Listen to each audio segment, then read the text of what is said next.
Straight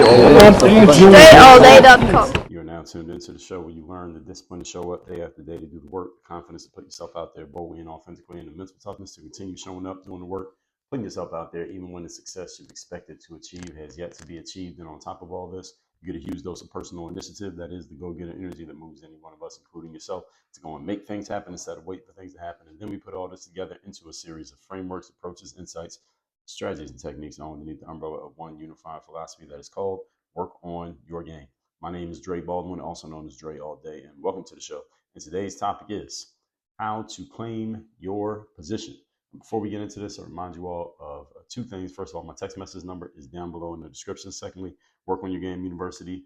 That is the place where you work with me directly, have someone who is going to be real with you, honest with you, direct, no BS, no fluff, and getting straight to the point and making sure you're getting what you need to get from where you are now to reaching your goals, and doing it fast and immediately, not later and slowly, like maybe the path that you might be on right now. Go to workonyourgameuniversity.com. You can learn more about that again at the link in the description, which is workonyourgameuniversity.com. With that out the way, getting into this topic, how to claim your position. So I did an episode on how to make yourself qualified not too long ago. Let me tell you what number that was in case you didn't hear it. That was episode number, go back and find it. Qualified was episode number 3121. So it was about almost about 2 to 3 months ago when we did episode 3121 on how to get qualified. And I used that exact term qualified because a lot of people have been throwing the term around over, just it's become a more, what's the word that I would use here? Just a more oft used word when people are talking about who's good enough to do something versus who is not good enough to do something. Qualified is a very subjective word. And there's a reason why I'm bringing up that word subjectivity, because a lot of what happens in life, in case you didn't know, is highly subjective. It is highly subjective, which means a lot of it is just based on opinions of either you or the opinions of the people who are looking at, watching, and consuming you. So this episode is going to piggyback on what we talked about back in episode 3121. So if you haven't heard that, make sure you check it.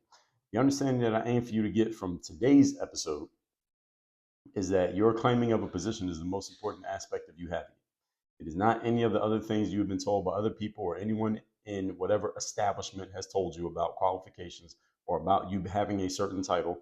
Those are all distractions to keep you under their control and thus feeling as if you may need their approval. So today what I'm going to do is completely circumvent that and circumvent the nonsense that you were taught and keep you from climbing ladders anymore. That was episode 2672 when I told you to stop climbing ladders. I'm going to help you circumvent all of that and step into the place that you want to be immediately. You could do it literally starting today while you're listening to me. If you're open to that, then keep listening. Let's get into it. Point number one, you are, and the topic once again today is how to claim your position. Number one, you are who you say you are. So there is a rapper by the name of Eminem. You may be familiar with Eminem. Most of you are. He has a song where he says, I am whatever you say I am. All right. In this instance, we're just flipping it around and I'm telling you that you are whatever you say you are. Wherever you tell yourself or you tell the world that you are, that is exactly what you are. And nobody can take that away from you. Nobody can really bestow it upon you until or unless you accept it. And that could be something positive. It could be something negative. It's not what other people label you as, is what you label yourself as. Even if someone tries to put a label on you, if you refuse to accept it, then the label won't stick. So the question is, how are you labeling yourself? What are you calling yourself? What position do you wish to hold that you have not yet verbally claimed for yourself? The most important thing you can do to make yourself an expert in any field is to literally start calling yourself an expert in a field. Should I say that one again? Because I want to make sure everybody heard it, because I don't want anyone to miss this one. The most important thing you can do to make yourself an expert in any field is to start calling yourself an expert in said field. You want to be an expert, you got to call yourself an expert. And it's very rare that someone's going to come along and just start calling you an expert without you doing anything to claim that expert title or that expert position. You have to claim it.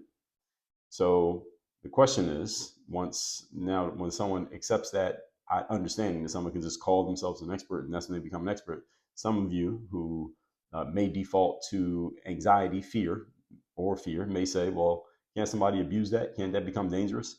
Remember years ago, I was at a Toastmasters meeting and I said this exact thing. And this guy in the room, he was a lawyer. He raised his hand and said, well, that can be dangerous. And I understand his perspective. I understand why he said it. He's a lawyer.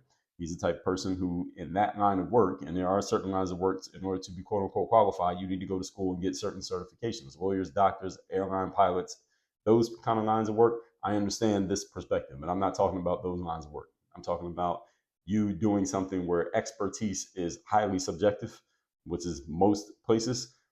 Could it be abused? Technically, yes.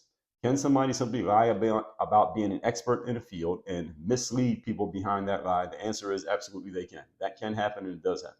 There are many stories going back in history of people doing this exact thing. At the same time, those stories of people abusing the concept does not mean that using the concept does not work. It still works. Whether you are afraid of someone abusing it or not doesn't mean it's not working. It does work. And as a matter of fact, the fact that people have abused it is proof that it works. The fact that someone has abused this is proof that they can do it, because people will believe you based on what you claim and what you say you are. That's what it is. The only downside of claiming a position is that someone might believe you and then you end up exposing yourself because you lied and you're not actually an expert. So this is all contingent on you actually being good if and when you get a chance, based on the fact that you called yourself an expert and someone believed you and said, okay, let's see what you can do.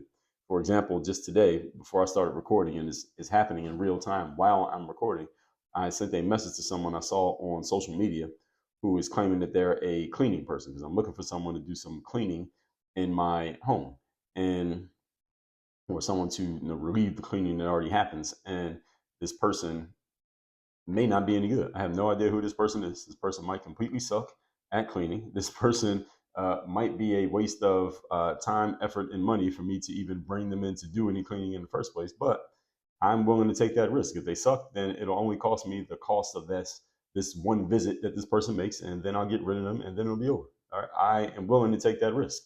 All right, so I'm willing to put myself on the line for this, and I do the same thing myself. When I put myself out there as an expert, someone's eventually going to take me up on it. Let's find out if you're actually any good. So the only downside is that you might get exposed if you're not good. But assuming that you have actual skill and ability, there's no downside. The only question is if you have the courage to claim it. That's really the only question here. And the good news is most people don't. So where's the opportunity, everyone? It's in the opposites. The fact that most people won't claim it, even though I'm telling you exactly how to do it, that's your opportunity. Moving on, point number 2.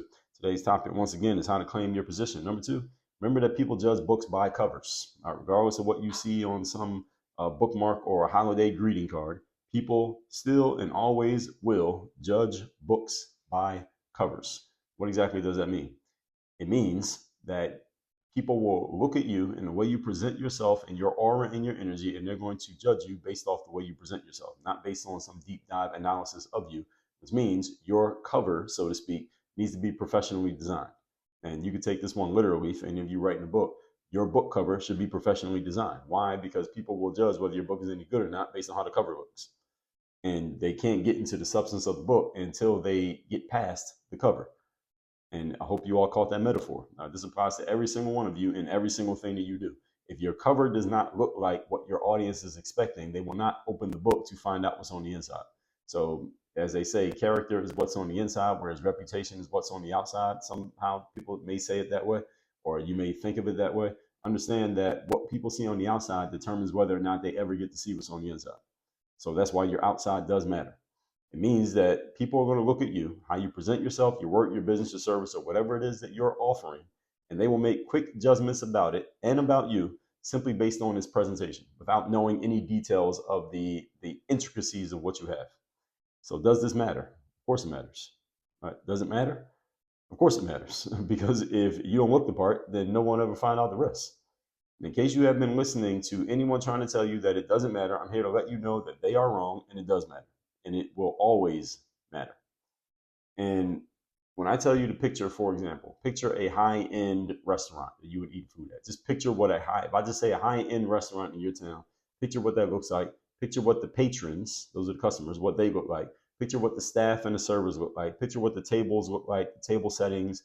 Picture what all of it looks like and feels like. Picture what the menu looks like and what the food is like. If it's a high-end restaurant, all right, you get a certain vision in your mind of what that looks like, how it feels, and what the inside decor. All right, just in your mind, you get a vision of that, right? Now, if I tell you to picture walking into a mom and pop restaurant in the same place, you get a different vision in your mind of what that looks and feels like. Now, why is this? Where'd the vision come from? It's not AI. It's just something that you came up with in your mind because you get a different feel and a different image in your mind based on what I'm describing. And it's the same thing when it comes to you. You describe yourself as a mom and pop, then you should look like a mom and pop. You describe yourself as high end, you should look like you're high end. And people do judge based on this. Remember that human beings do not do deep dives into everything that is presented to us. We don't have the time, space, or attention span in order to do that. Therefore, we generally accept things on their surface based on the way that they're presented. This is how we accept things. However something is presented, we generally accept it to be what it says it is. A few months ago, I was walking past a sales gallery, which is a little storefront that gets open temporarily for a condominium or apartment building that is being built. So this actually is for a condominium. So this condominium building is being built right now as of this recording in my neighborhood. And the storefront had been there for maybe a month or two. And I had walked past it before, but I never really noticed. I never paid that much attention to it because these things pop up all the time because there's all types of construction going on in the town that I live in. But one particular day as I'm walking by, and this is when I had my son, I think he was walking by this point, so he wasn't in the stroller, but I was walking by and there's a woman sitting inside to where you could see her from the outside. There's big glass doors, you could see her there. And she was looking at me and she had a big smile on her face, and I knew she was noticing my son. So I finally paid conscious attention to the storefront and saw it was a storefront for a sales gallery for a condo that's on its way to construction. They just started construction, as a matter of fact. I'm recording this in late 2024. This building's not going to open until 2027. So that's how long the construction takes on these things. This is going to be a 65-story building. I go inside and speak to the woman briefly, and she mentions that she sees me walk by all the time. I had never noticed her before, but she had noticed me walking by all the time with my son, and she was just asking about him and how old is he, et cetera, et cetera. Apparently she likes kids. And I inquired a little bit about the building that she is working for, the sales gallery. And she says, yeah, we're going to open at this time. We're just, talking to people who are interested in, buying a condo in the building. And she gives me a brochure for the building. Now, this brochure that she gives me is not this little paper pamphlet that you may be envisioning when I say brochure. Their brochure is an actual book. It's an actual printed, bound book. The cover is cloth. It's not like a matte or glossy cover like you would see in a normal book. If you're watching on video right now, you see my books. They have matte and glossy covers. This was a cloth cover, like where you could feel it to the touch. It feels like my shirt material or my suit material would feel like. That's how the cloth is made. And this book is probably about 60 pages, maybe not that many. Let's say 40 pages, all full color, all completely bound. And this is probably about maybe an 8.5 by 11 book, maybe a little bit bigger than that. This was a book, not a brochure. Now, if I just give you just that information without telling you anything else, how much do you think the condos are selling for?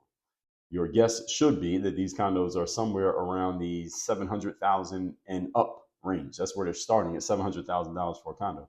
Now, why should your guess be that? Your guess should be that just based on the fact that, number one, they have a storefront to even pre-sell a building that doesn't even exist yet. They are really, literally right now, if you walk past the area where the building is going to be, there's a bunch of construction trucks, like excavators, and they're using bulldozers and moving dirt around. That's all they're doing. You can't see even what the building is. And they're already selling these, people are already buying these condos, sight unseen. A building, it doesn't exist. So there's no sight to see. Building does not exist. They have a little rendering inside of their little gallery. The rendering is maybe about 6 or 7 feet tall of what the building will be. And they have this brochure. That's it. And they're able to sell these condos for $700,000 and into the millions of dollars just based on that alone. And the reason is because of their presentation. That's the reason. Because of the way it's being presented, that's the reason why they're able to make these sales. Remember that human beings do not do deep dives on things. We look at things on the surface, how they're presented, and we make a snap judgment about, is this for me or is it not? So take advantage of this by making sure your presentation reflects the understanding and the feeling you want your audience to get and have about you. It doesn't mean you need to present yourself in any one particular way. There's no one way to do this right or wrong. It's just that you need to reflect what you want people to think or feel about you. That's 100% your choice. What do you want it to be? And you need to make sure your presentation looks like that. And if you feel like your presentation of whatever you put out there does not look like the way that you want to be perceived, then you need to change your presentation. Good news about changing your presentation is that you don't have to do it all by yourself. This is something that I have I thought about even looking at my website, for example. I got a bunch of websites, but let's just say my website, period, whatever it is. And I'm looking at the way I want to be perceived by the public and what I want to offer and how I want people to see me. I look at my website and ask myself, does my website look like the way that I want to present myself, or the way I want people to perceive me, or the type of people who I want to attract to me? And if the answer is no, then I got to change my presentation. You understand? Same thing when I started wearing suits. All right, and I talked about this in the episode when I explained why I started wearing suits, because the presentation that I was putting out there was giving people the impression that I was an athlete. And while I used to be an athlete, that's not serving me anymore for people to think that, because I don't play anymore. So what's the benefit? It'd be better if people looked at me and thought I was some sort of businessman, entrepreneur, professional, because that's what I am. So when I started presenting myself to look like one, people started assuming that I was one. And guess what? I am one. So that worked for me. I'm not telling you need to do it. I'm just saying you need to understand, however you want to be perceived, you need to look the part. What are people expecting based on that, the thing that you want them to think about you, and make sure your presentation fits it. So if you don't know, you want to look a certain way, the way you dress, but you don't know how to do it, go find someone who can help you. If you want your website to look a certain way, but you don't know how to design it, go find someone who can design it. So these are the good news about the world that we're in today, is that there are available shortcuts to getting someone else to be able to do these things for you, and you don't have to figure it out all on your own as you would have needed to do, let's say, 25 years ago if you didn't know anybody. Nowadays, you don't have to know anybody. You can go find them. They're making themselves available to be found because they want to help people like you. Point number 3. Today's topic, once again, is how to claim your position. Number 3, do the work to catch up to your claim. This is important. If you're going to claim yourself to be an expert at a thing, but you haven't quite gotten that full level of expertise yet, but you're claiming it already, now you put some pressure on yourself. The pressure is now you got to make sure you do the work so that you're actually good when the call finally comes and someone says, I'm going to give you a shot. If you say, I'm a good hairstylist or a good barber or a good nail technician, and then someone sits down in your chair and says, okay, do my nails, do my hair, cut my hair, you better actually be good by the time somebody sits down in that chair, which means now there's pressure on you to work on your game so your game actually delivers on what you say you are. If I say I'm a great motivational speaker, hire me to speak at your conference, and then someone hires me to speak at their conference, by the time I get on the stage at that conference, I better have a good motivational speech to share because I claim that I can do it. Now you get it? So you want to do this in the opposite direction to how most people do things. Most people do things and they say, well, I'm going to get good at a thing, and then when I get good, I'll start giving myself the label. Instead, you want to give yourself the label and then you go get good at it, so that you have no choice but to catch up to what you claim. This is being, doing, having, in that order. Being is giving yourself the label. Doing is actually being good at it. Having is the result of people believing you. Most people do the opposite. They do the doing first. They say, I'll go do the thing, and when I actually get good, then I'll start calling myself that, and then I'll have the result. No, that's backwards. It's the reason why many people come up short, because they're using an inaccurate formula. So if you announce that you're the biggest, strongest, baddest person in the gym, for example, make sure you're showing up to the gym every day to work out and be able to back up whatever claim that you're making. Because eventually somebody's going to challenge you to find out if you're telling the truth. And the challenge may come in the form of someone believing you and saying, okay, do the thing you said you can do. You said you can make the best pasta in the world. Okay, make me some pasta. All right, let's taste it. If you say you're the best singer in town, eventually somebody's going to put a microphone in front of you and say, okay, sing, let's hear it. So be sure that you're putting in the work on the thing that you say you can do, so that when the call comes and someone says, okay, I believe you, let's see what you can do, you can actually do it and you can deliver on your promise/claim. Whatever position you claim, if you have not yet proven it and achieved widespread acceptance of the claim, meaning not everybody understands or believes you yet, make sure you're continually working on your game. So when you do get the opportunity to prove it, you're ready to do so. And it'll be a seamless transition between claiming it and then actually proving it, and you're ready to prove it. So even if you do believe you are already qualified for your claim, continue to work on your game so that you remain qualified. Right? Being qualified or getting qualified rather, and remaining qualified are two different things, because getting qualified is the work you do to get to a certain position. Remaining qualified is the work that you do to maintain the position once you already have it. It's like a basketball player. When I used to put out basketball content, I would put out videos and I would tell players, well, you need to work on these dribbling drills every day for years. And players would say, well, I would say 5 years in one of the drills that I did, drill videos that was very popular of mine. And players will say, well, damn, Jerry, I got to work on these drills for 5 years. And I said, yeah, you got to work on it for 5 years to get good. Then you got to keep working on it every year after that to remain good. Because once you become good, you still got to do the work to remain good. You can't just get good and stay there. All right, it's a membership. It's not a one-time purchase. You got to keep paying. So continue to work on your game so you stay qualified. And remember, folks, that qualification, that term, close similar to confidence, it is a membership. Whatever it is that you believe got you qualified, you have to keep doing it to remain qualified. It's like a real estate agent has to renew their license. Or you must continue doing the thing to stay qualified. Recapping today's class, which is how to claim your position. This is piggybacking on our topic on qualifications. Number one, you are what you say you are. Yes, it is that simple. Yes, you can claim any position that you want. Just beware that eventually somebody's going to ask you to prove it, and you better be ready to. Number two, people judge books by covers. So you better make sure your cover is professionally designed. In other words, the way you present yourself needs to reflect the way that you would like to be perceived. And they used to say in the business world, dress the way you wish to be addressed. And that's still a thing. However you want people to perceive you, make sure your presentation, whether that's your website, whether it's your marketing materials, whether it's you personally, whether it's the car that you drive, it's the cleanliness of your house, make sure it looks like the way you want people to see you. And number three, do the work to catch up to your claim. All right, whatever it is that you're claiming, make sure you can actually do it. Make sure you can back up whatever you're saying, because eventually somebody is going to put you to the test and give you a chance to prove that you are whatever it is that you said that you are, and be ready to deliver it. As long as you can deliver it, you'll be good. All that said, everyone, workonyourgameuniversity.com. That's where you can work with me directly, have me as your coach to help you do these things, get clear on what you want to claim, get clear on how your presentation matches it, and make sure you're doing the work consistently when it comes to your mindset, your strategy, and your systems and your implementation to make sure you can actually do whatever it is you say that you can do. And I'll help you do this. That's all at workonyourgameuniversity.com. Work on your game. Dre, all